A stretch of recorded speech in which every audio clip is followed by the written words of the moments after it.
Ladies and gentlemen, I'm pleased to have with us Alison Davidian, the country representative ad interim for UN Women in Afghanistan. Ms. Davidian, the floor is yours. It's been 344 days since the Taliban took power. And for most Afghan women and girls, almost every one of these days has brought a deterioration in their rights, their condition, and their social and political status. When I briefed you last September, I told you that decades of progress for Afghan women and girls was at risk of being erased. Today, I'm here to tell you that our fears have materialised. Over the past 11 months, we've seen an escalation of restrictive policies and behaviours towards women. Afghanistan is the only country in the world where girls are banned from going to high school. Women are restricted from working outside the home, except for a few sectors and particular roles. There are no women in cabinet, and there's no Ministry of Women's Affairs, effectively removing women's right to political participation. Women are required to have a male chaperone when they're travelling more than 78 kilometres, and they're also required to cover their faces in public. Combined, these restrictions limit the ability of women to earn a living, to access health and education, to escape situations of violence, and to exercise their rights. And they further limit Afghanistan's ability to chart a way through crisis. But this is not news anymore. What I'm here to brief you on today is what these restrictions practically mean for women and girls living in Afghanistan now.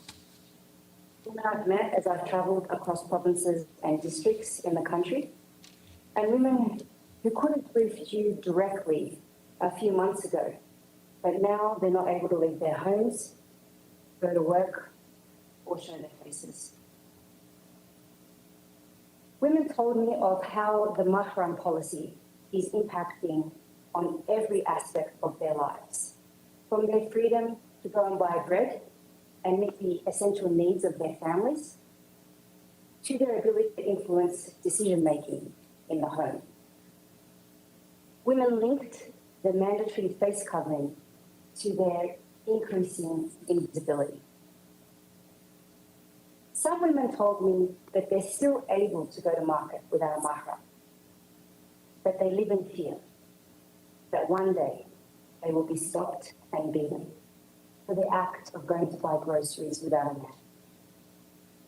Some women also told me that Afghanistan feels safer now, that they're less afraid of indiscriminate attacks and relieved that conflict has subsided. But safety comes at the expense of agency. And for most women, this price is too high. Stories of loss reverberate across Afghanistan, but so too do stories of hope, even in the face of this loss. In every province I visited, women told me how they will not give up. They will not accept this exclusion from public life and restrictions on their right to work, to learn, and to have a voice. Women are forming new civil society organisations to meet community needs. They're running businesses, and they're still going to work to provide health and protection services. Many women across the world, the act of walking outside your front door is an ordinary part of life. But for many Afghan women, it is an act. It is extraordinary. It is an act of resistance. People often ask me, what can we do to support Afghan women and girls? How do we help? And the answer may sound simple, but it's transformative, proven time and time again by research and evidence. Invest in women. Invest in services for women, jobs for women, invest in women-led businesses, in women leaders, and in women organisations. For the international community, practically, this means three things. It means targeted, substantial, and systematic funding to programs that address women's rights and empowerment. It means prioritising to hear from Afghan women themselves on their needs. And it means continuing and strengthening advocacy on the full spectrum of their rights, including their right to work and engage in public and political life. It means facilitating women's meaningful participation in all stakeholder engagement on Afghanistan. And this includes delegations that meet with Taliban officials. Nothing undermines our mission more when we say to the Taliban, "Where are your women?" And they look at us and they say, "Where are yours?" UN Women is on the ground in Afghanistan, working every day to improve the lives of women and girls.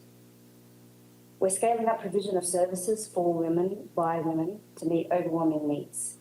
Health, education, and protection services are not only essential, but in this context, in this environment, they're life-saving. We're supporting women-led businesses and employment opportunities for women across all sectors. The full return of women to work is key to transforming Afghanistan's economy and supporting the country out of poverty. We're investing in women-led civil society organisations and the rebuilding of the women's movement.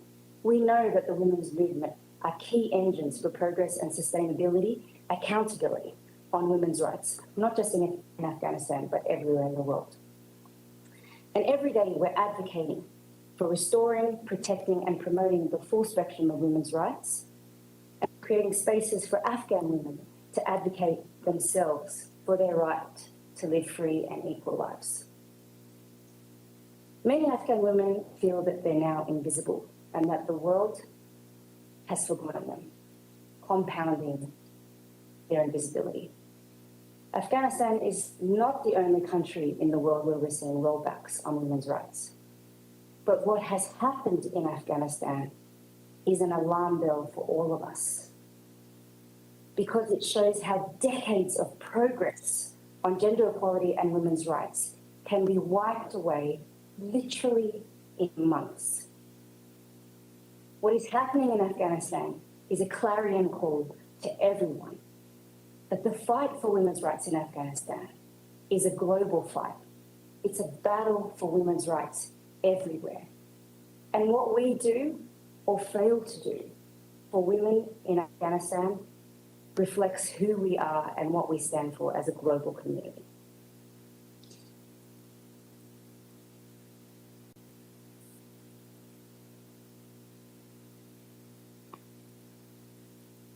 Words. And we'll now turn the floor over to questions. Edie. Thank you, Ms. Davidian, on behalf of the United Nations Correspondents Association. Thank you very much for doing this briefing. You've talked about what can be done to promote women in business, but what can be done to actually get the Taliban to change these policies?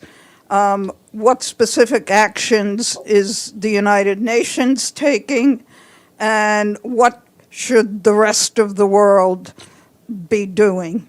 Thank you. Thank you for your question. For UN Women, the key focus for our work is empowering Afghan women and Afghan civil society organisations to be able to engage with the Taliban and to be able to engage with them to realise full rights. This is really the most sustainable form of change, and this is why it's so critical to be investing in women-led civil society and the women's movement.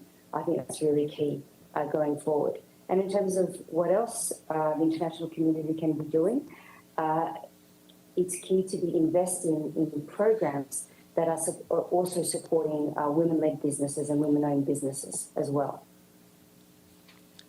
Thanks. James? James Bays from Al Jazeera. Thank you for doing this.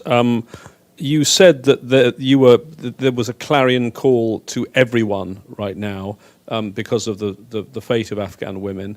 I'd like to ask you very specifically, within that everyone and the international community, about a body in this building, the Security Council. You say that Afghan women say that they feel forgotten by the international community. What should the Security Council, which has more power perhaps than anywhere else in these United Nations, what should the Security Council do?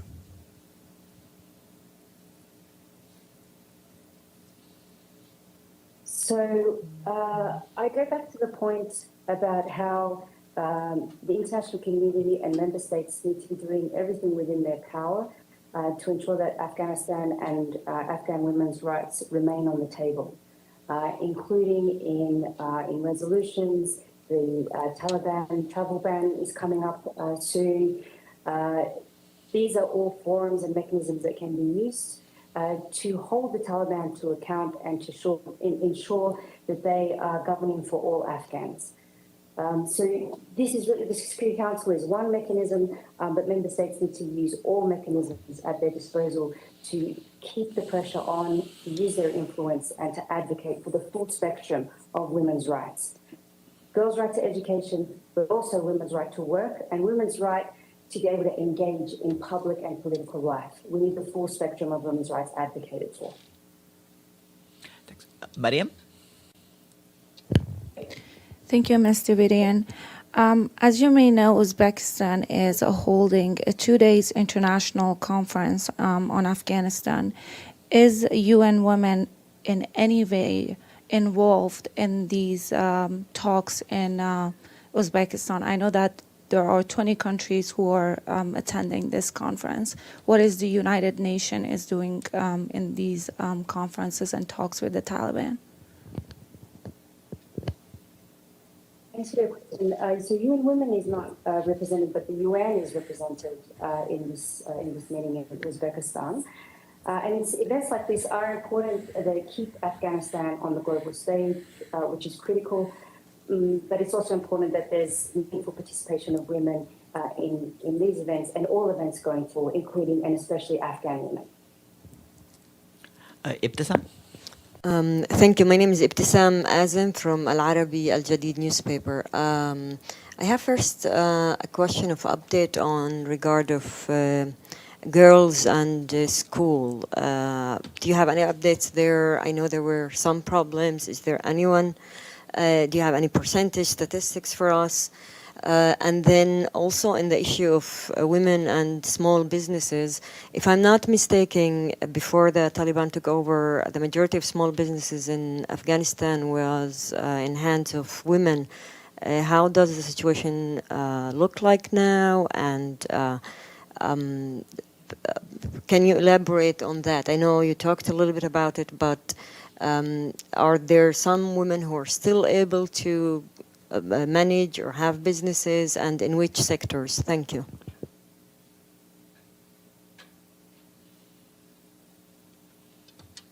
Thanks for your question. So there are a lot of discussions happening, ongoing discussions by numerous stakeholders with the Taliban on the issue of girls going back to high school. We know that educating girls is really one of the most powerful equalizers on the road to gender equality. I will leave it to my sister agencies to give more information discussing directly with the Taliban on this issue. But in terms of small businesses, we've seen a great impact on the economy that has resulted from women not being able to go to work. There was an ILO report that has come out in the last months indicating that employment levels for the third quarter of last year for women had decreased by 16%. For the same period, employment levels for men had decreased by 6%. UNDP has also issued some data that shows that the loss of women's employment to the economy can result with up to a loss of $1 billion or 5% GDP. Now, in terms of small businesses, women's small businesses, many have had to stop operating. Many need support and injection of funds to be able to continue, but they are still continuing and looking for creative ways to be able to continue their businesses. We're seeing, particularly in the more traditional areas, handicrafts, weaving, food, these have been allowed to continue to operate. And UN Women is working to really support MSMEs, women-led MSMEs across the country in terms of seed capital and also capacity building support to allow them to be able to restart and continue. Okay, Iftikhar, on screen. Thank you, Farhan. Mr. Rebellion, thank you for doing this briefing. I'm Iftikhar Ali from Associated Press of Pakistan. My question was asked by Edie, the very first one, but may I ask you, you paint a very grim picture, murky picture of human rights situation for women in Afghanistan, but do you see any chink of light, any ray of hope of their women's human rights getting better down the road? I definitely see hope. My hope is in Afghan women leaders and the Afghan women's movement. We know what the Afghan women's movement has been able to achieve in Afghanistan. Afghan women got the right to vote in 1919, before women in the US got the right to vote. The first girls' school was established in 1921. The 1964 Constitution saw the guarantee of equal rights before the law. The 2004 Constitution enshrined gender equality. In every decade, we have seen progress on women's rights because of what the women's movement and women leaders have been able to do. And so my hope for Afghanistan lies in the women's movement, lies in women leaders. And that's why we need to invest in them and invest in women's civil society to continue to fight for their rights. Thank you. Thanks. Okay, one more question from Mariam. Mariam from Afghanistan International. You talked about women civil rights activists and also women's movement in general in Afghanistan. But as we all remember, last time that women came on the street in Kabul and other parts of Afghanistan, they got arrested, they got beaten by the Taliban, they were in prison, and at some point they got raped in the jails of Afghanistan by the Taliban. So how can we just prevent these issues from happening again and also protect those women who are fighting for their lives in Afghanistan right now? Thank you. Thank you for your question. Again, I would go back to the point about the need to invest in women civil society organisations and invest in women leaders. There's a lot of different ways that women leaders and women civil society are working right now. Some women are protesting, although that has really been shut down. But there's other ways that women's organisations are operating. And it's a need to ensure that they have the funding to be able to continue, but also, and this is where the advocacy part comes in, the civic space to be able to engage and advocate for their rights. So it's both funding and both advocacy by the international community to ensure that they have the civic space to operate. Are there any further questions? If not, I'd like once again to thank our guest, Alison Davidian, the director ad interim, the country director ad interim for UN Women in Afghanistan. Thanks very much for your briefing and for all your time with us. Have a great evening. Thanks. Thank you very much. Okay. Have a good afternoon, everyone.